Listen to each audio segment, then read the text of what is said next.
আপনাদের এই অঞ্চলের বহু মানুষ আছেন যারা পূর্ববঙ্গ থেকে আগত।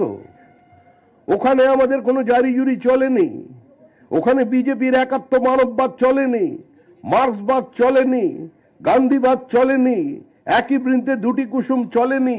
হিন্দু না ওরা মুসলিম, ওই জিজ্ঞাসে কোন জন, বলো কান্ডারি ডুবিছে মানুষ সন্তান মোর মার চলেনি। মিলনের পদযাত্রা চলেনি, সম্প্রীতির রাখি বন্ধন চলেনি। ওরা বলে দিয়েছে যা পালা এখান থেকে, এই মাটিটা তোদের নয়, এই জায়গাটা তোদের নয়। দুর্ভাগ্যের বিষয়, শ্রী চৈতন্যদেবের মাটিতে দাঁড়িয়ে, শ্রী চৈতন্যদেবের পাদস্পর্শ ধন্য এই নদিয়া জেলায় কৃষ্ণনগরে স্কুলের বাইরে সরস্বতী পুজোর দিন পোস্টার পড়ছে মূর্তি পুজো বন্ধ করো।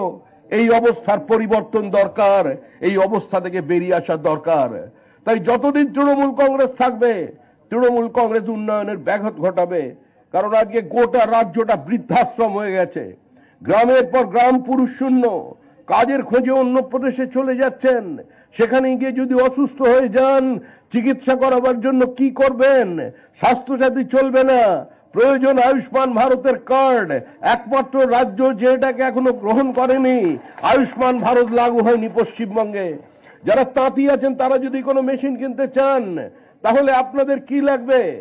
পিএম বিশ্বকর্মা, পিএম বিশ্বকর্মায় 7.5 লক্ষ মানুষ অ্যাপিল করেছিলেন, একজন পর্যন্ত এখনো বিশ্বকর্মার টাকা পাননি।